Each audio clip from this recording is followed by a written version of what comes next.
But if I say I will not mention his word, But if I say, I will not mention his word, But if I say I will not mention his word, or speak any more in his name, or speak any more, in his name, his word is in my heart like a fire. his word is in my heart like a fire. a fire shut up in my bones. I am weary of holding it in. I am weary of holding it in. Indeed, Indeed, Indeed, I cannot. I cannot. I cannot. Indeed, I cannot.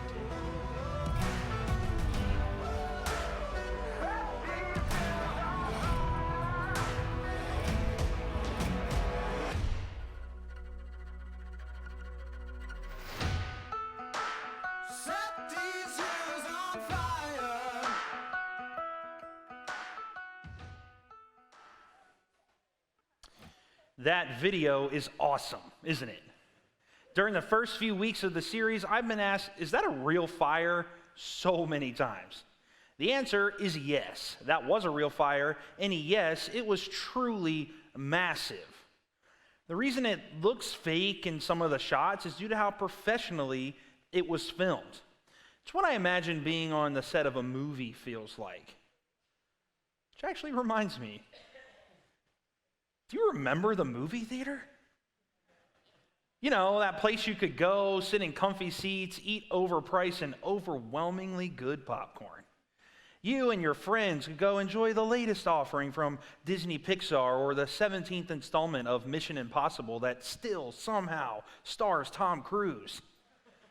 If you plan out your cinema excursion just right, you could snag the row of seats just behind the handicap row, complete with the metal handrails where you could prop your feet up. For the next 2 to 3 hours, you could sit back, relax, and immerse yourself in the rich and fictitious worlds of Frozen's Arendelle, Peter Pan's Neverland, Star Wars' Tatooine, or if the movie you're watching has Ben Affleck in it, Boston. It makes you feel warm and fuzzy with nostalgia, doesn't it? I really do miss the movies, though. My friends and I could spend hours talking about our favorite ones, from the plot and the action to the music and the cinematography. I'd love it all. However, the particular thing I love most about movies is a great cliffhanger. If the goal of a movie is for me to be invested in it, then a gripping cliffhanger will get me every time. And this, for me, has never been more evident than in Avengers: Infinity War. 20 full-length films, most of which are fantastic in their own right, culminated into a truly startling and shocking cliffhanger. Just before the credits rolled, we all got to watch the mighty Avengers lose the fight for the universe and half of all life vanish in an instant. For me, cliffhangers are great because of the mystery and intrigue they impart on the viewer. It's thrilling to watch the end of a movie or TV show and develop theories about what's going to happen next. Of course, that only applies to the movies, doesn't it?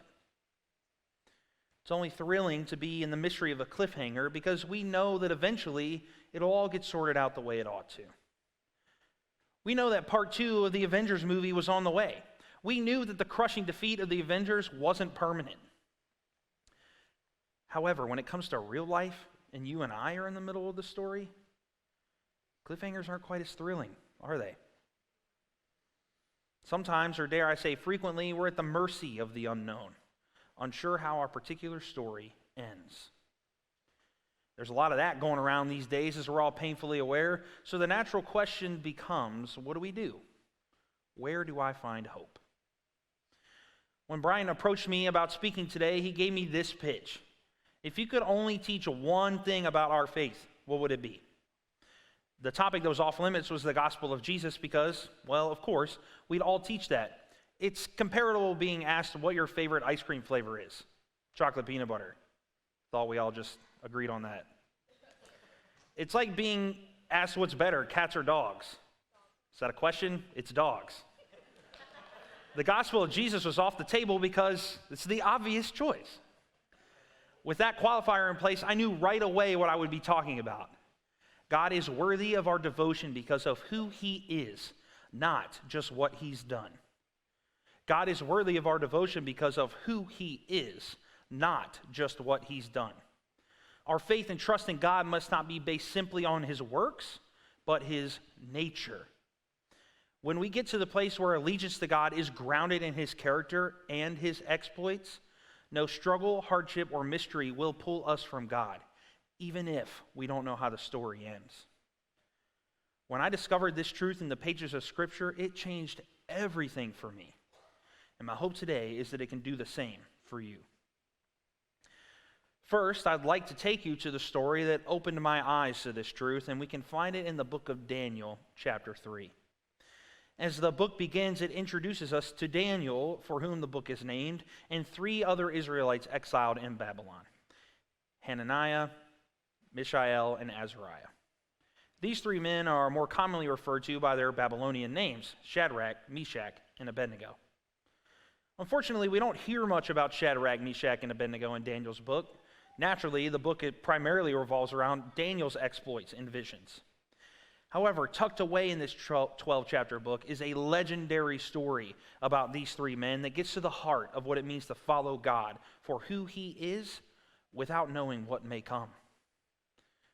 Chapter 3 tells us that King Nebuchadnezzar, who was the king of Babylon, built a colossal statue made of gold, roughly 90 feet tall by 9 feet wide. Think 2 semi-trucks stacked on one another. Once it was complete, the king summoned all of his leadership team together and told them, and I'm paraphrasing here, "Look, I just built a statue and I'm ordering everyone to worship it. Whenever the music starts playing, everyone must bow down to the statue." One more fact before we really dive into the story. You see, Shadrach, Meshach, and Abednego were Jewish men who followed the teachings of the Hebrew Bible. These teachings include the 10 Commandments, the second of which strictly forbids the worship of any gods or idols other than their God, our God. King Nebuchadnezzar's decree was in direct violation of their beliefs, and at the end of the king's new edict, it states, "Whoever does not fall and worship will immediately be thrown into a furnace of blazing fire." Despite this threat, the minds of the men remained unchanged. So when the time comes and the music begins to play, we already know that Shadrach, Meshach, and Abednego refuse to bow. Their brazen defiance doesn't sit well with other leaders in the kingdom, and they report this treason to King Nebuchadnezzar. Now, I know we're moving fast through this story, but hang with me. The king, as you would expect, is enraged by this. So he summons Shadrach, Meshach, and Abednego to an audience with him. And furious, the king addresses them, and this is where we'll pick up the text. "Is it true, Shadrach, Meshach, and Abednego, that you refuse to serve my gods or to worship the gold statue I've set up? I will give you one more chance to bow down and worship the statue I've made when you hear the sound of the musical instruments. But if you refuse, you will be thrown immediately into the blazing furnace, and then what God will be able to rescue you from my power?" This moment right here would be the cliffhanger if Hollywood decided to produce a movie based on this story. The accusation against these men, combined with the threat of death, is seriously intense. If you or I put ourselves in their shoes, I imagine that we would think long and hard about our next words. I'm confident that I would. The Bible doesn't give us the privilege of knowing their thoughts, though. Instead, as it does with most other stories of this nature, it reads as if their words came without hesitation, despite the circumstance. "O Nebuchadnezzar, we do not need to defend ourselves before you. If we are thrown into the blazing furnace, the God whom we serve is able to save us. He will rescue us from your power, your majesty. But even if he doesn't, we want to make it clear to you, your majesty, that we will never serve your gods or worship the gold statue you have set up." Did you catch it? Did you see it? Let's look at it again. "The God whom we serve is able to save us. He will rescue us from your power, your majesty. But even if he doesn't, we want to make it clear to you, your majesty, that we will never serve your gods or worship the gold statue you have set up." Right here is what I need all of us to see. Shadrach, Meshach, and Abednego do what most faithful followers of God do in the first half of their response. They acknowledge that God can do anything. They say the God whom we serve is able to save us. That's the effortless part for them. You see, they grew up hearing the stories of Moses, Joshua, David, and others every single day. They've all but memorized the tales of how God parted the Red Sea or how he tore down Jericho's walls without a single sword being drawn. These legendary narratives are a part of who they are. So trusting that God can do anything, we can assume wasn't that difficult for them. Maybe you're the same way. Maybe you grew up on these same stories, and trusting that God can do anything isn't the hard part. However, these three men continue with their response and express a tremendous amount of truth about our faith in God and how it should look, far beyond the 4 words they use to say it. Even if he doesn't. At least in part, these 4 words summarize what usually makes or breaks a person's faith in God. If you're a follower of God, let me ask you a question. Why do you follow God? People ask me this question regularly, and my answer is usually the same. God has done miraculous things in the lives of students around me that no one else could do. God provided money for my family when I was sure there was none left. God saved me from my porn addiction. The list, it goes on. A few weeks ago, I asked our senior pastor, Brian Hughes, the same question, and I asked him to post it on his Facebook, and the responses that came back were familiar. He answers my prayers and protects my family. He rescued me from myself. I follow God because I've seen him working in my life. The majority of people respond similarly. I follow God because he did blank. Our answers are usually tied to what God has done. And these answers are fantastic, by the way. We ought to celebrate what God has done and give him credit for those things. If you and I are honest, though, God's actions often become the sole focal point of our faith.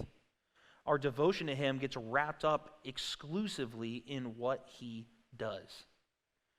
And this one-sided brand of faith becomes problematic and dangerous when it comes face to face with the massive elephant in the room. The elephant that lingers in every moment of uncertainty and mystery. The elephant inside the mind of every God-fearing person in the hospital waiting room, on the unemployment website, or simply watching the news. What if God doesn't act? What if God doesn't provide the money I need?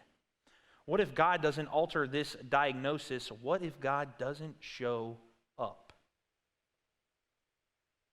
To acknowledge these questions are, at best, an admission that we don't know what the future holds.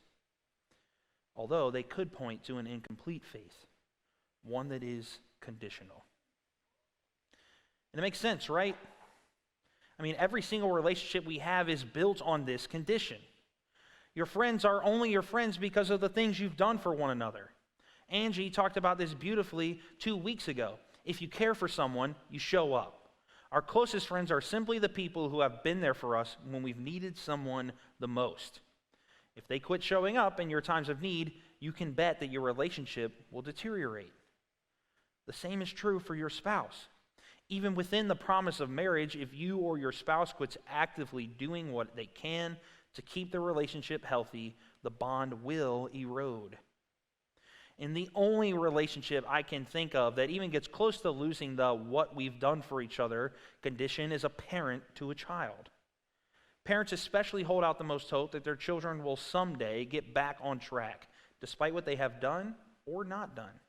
And even that relationship has its limits. Some of us, including me, have seen our relationship with God the same way. If he's moving and working in my life, we're all good. But as soon as he stops responding, or we don't see him moving, then our faith begins to deteriorate.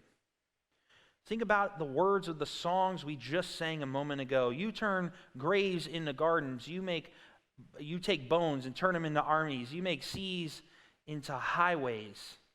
Even the lyrics of our worship songs almost exclusively lean in that direction. And again, taking inventory of all the incredible things God has done is not a bad thing. We need to do that daily. But to make that our sole focus leaves us with only half of the equation. Shadrach, Meshach, and Abednego didn't simply have half of the equation. Instead of basing 100% of their faith on whether or not God intervened, they had a different formula. Even if he doesn't. How did they get to this place? How could they say this so confidently that day? When faced with certain brutal death and uncertain of the outcome, these men still knew God was the only one worthy of their complete devotion. Why? They followed God not only because of what he can do, but who he is. They followed God not only because of what he can do, but who he is. And that's the secret to their contentment. That's the formula for their assurance. That's the other side of the coin. See, Shadrach, Meshach, and Abednego knew long before that God did anything for them and their ancestors, he was. Before God ever parted the Red Sea so the Israelites could cross on dry land, God is the one who created the sea. Before God told the sun to stand still in the sky so Joshua could have victory in battle, God was the one who formed the sun out of nothing and taught it how to shine. Before God delivered Shadrach, Meshach, and Abednego from the fiery furnace that day, they survived, by the way, in case you were wondering. God imagined the very idea of fire and brought it into being. See, God's just not some other guy. It's not just somebody you hang out with. God is the all-powerful, benevolent ruler of the entire universe. God is the creator and sustainer of all life. God is the orchestrator of seasons. God is the embodiment of righteousness and goodness. God can hold every single thing that's ever been created in the palm of his hand. God is the ultimate victor and hero of this story. He is the beginning. He is the end. He is love in its purest, most complete form. And long before God showed up for you in your most desperate time of need, God was the one who knew you'd be in trouble since the dawn of time itself. God is not merely the only one who can orchestrate miracles on your behalf, but also the one to whom miracles are commonplace. And guess what? None of that has changed. None of that has changed. Not to oversimplify it, but our nation and our world are in a strange place. I don't need to tell you that. Everything feels like it's turned on its head. And honestly, if there were a way in 2019 to know what 2020 would bring, and somehow we all had the choice to skip it, I bet my life savings that all of us are taking that deal. Yes, in the middle of uncertainty like this, some people might find it easy to turn their backs on God if all they measured him by was what they think he should be doing right now. But that's not how this relationship works. That's not how the relationship between God and man works. You and I don't get to decide how God moves and acts in his world. Those decisions are much too important for you and I to make, and y'all better count your blessings that I don't get to make them, because we'd all be in trouble. God says as much to a guy named Job when Job finds himself in the middle of a dire set of circumstances to which almost none of us can relate.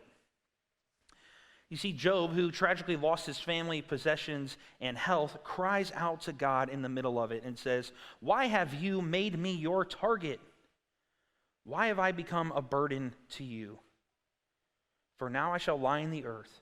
You will seek me, but I shall not be." You been there? Job is essentially saying, God, what in the world are you doing? How could you allow this to happen to me? I've been faithful to you. I've loved you my entire life, but now I've lost everything, and you don't seem to care. I'm not sure this relationship can continue this way. And you can blame him for saying that, right? But when God responds to Job, he doesn't respond with, you know what? You're right. That's on me, Job. I should have done more. I should have prevented you from losing all that. I should have stepped in. I should have intervened. No. Instead, God says, "Who is this who questions my wisdom with such ignorant words? Brace yourself like a man, because I have some questions for you, and you must answer them. Where were you when I laid the foundations of the earth, Job? Tell me if you know so much.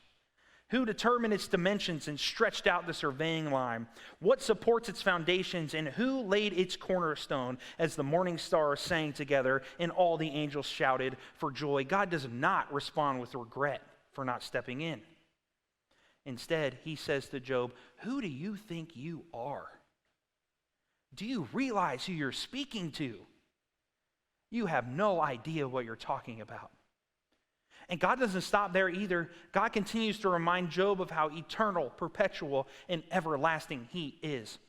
It's a persistent, unrelenting lesson given to Job for 4 straight chapters, reminding Job that Job is not in charge. God is. God has always been, and he will always be. God is not only worthy of our devotion because of what he has done, he is also deserving because of who he is. And do you know what the best part about all this is? God, whose list of untouchable, unimaginable, unobtainable attributes could fill every sheet of paper that exists today, has a you at the top of his priority list. It's the truth. You and I are in the number 1 spot. And more often than we ever perceive or give him credit for, he is using that infinite list of divine qualities to provide for you, to bless you, and to sustain you. But even if he didn't do any of that, he would still be worthy. And look, I realize for some of you, the idea of living your life for God, no matter if he moves in your situation or not, can be hard to hear and even harder to live. You see, every one of us carries around some level of pain or hurt, but some of us have been through things that the rest of us can't imagine. But today, you and I have the opportunity to dive into a deeper faith, a trust in God that isn't conditional, not based exclusively on his action or inaction. A faith that understands that we don't have all the answers. We don't always know how the story will end, and that it's okay to acknowledge that, even when it's the hardest thing we've ever had to do. We can rest in the God who knows every infinite detail about who we are and has a plan for us, a plan to prosper us and not to harm us, to give us hope and a future. Shadrach, Meshach, and Abednego had this kind of faith. But this kind of faith isn't just locked in the pages of Scripture. It's not just some unobtainable standard that we can only hope to achieve. No. This kind of faith is alive and well today, too, right here in our backyard. Vanya Gross has been a friend of mine for many years now. We've been on student mission trips together, both locally and internationally. We attended Powhatan High School together, and she graduated just a year after me in 2010. As we transitioned into adulthood, Vanya, myself, and our contemporaries sought our careers, our dreams, our romances, and our futures. Most of us have seen those things come to fruition. I'm literally living inside of mine right now. Vanya was well on her way there too, until her life took an unexpected turn.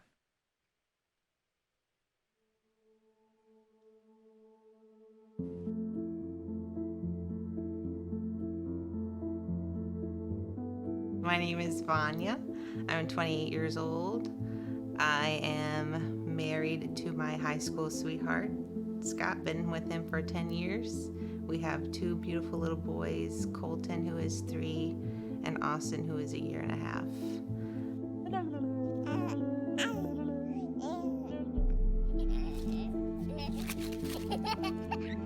I've always had really bad migraines. So when I was 16, we went to get an MRI, and they found they called it a glioma in my brain. So I just had MRIs, I think it was like every 3 months, and then every 6 months, and then every year. So the last MRI that I had with them, he said he couldn't see it anymore. So it was just kind of a thing that popped up and was watched, and then it just went away.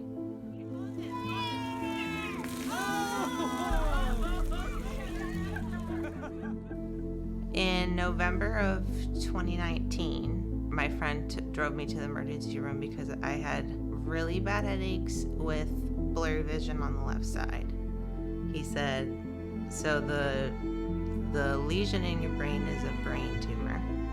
And he said it's a stage 4 glioblastoma. It's cancerous. I didn't even know what to say. It's like, okay. Because of where my tumor is, it's in my brainstem. They cannot operate. They can't take it out. I mean, he told me 6 months or less. That was his best guess. And he walked out.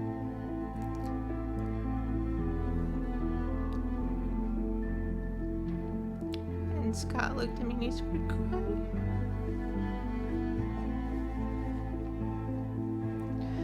Because we're 28 years old and we just got married.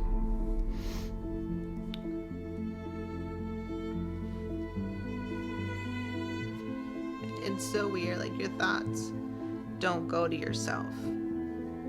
Or at least for me, they didn't. I didn't even think about what that meant for me. I was thinking about them three. Like, my guys, what are they gonna do? My best friend Amanda, she drove from Maryland to come see me, and she showed me, if not, he is still good, on a little picture that I had sent to her previously when she was going through a hard time, and then she sent it back to me, and I had forgotten all about it. It just struck such a chord in my heart. I'm like, oh my gosh, that's what I need to cling to, that we can't just love God and praise God when things are going great. We have to trust Him and love Him even when things aren't going the way we think they should go. I got the verse tattooed on my arm, and if not, He is still good, so I can always look down and remind myself I can't put that expectation on Him to heal me. I can't love Him just because He heals me. Yes, God performs miracles. I know that. I have seen that. But at the same time, to not be upset if that's not the outcome that comes out of this whole situation. So I don't see it as something that was in vain, because it taught me to really trust Him.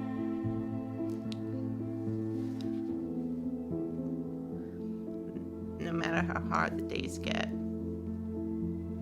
no matter how just over it I feel, that He is still in control when I feel like my world is out of control. The struggles of this has brought me closer to God. I am a different person now than I was last year, in a good way.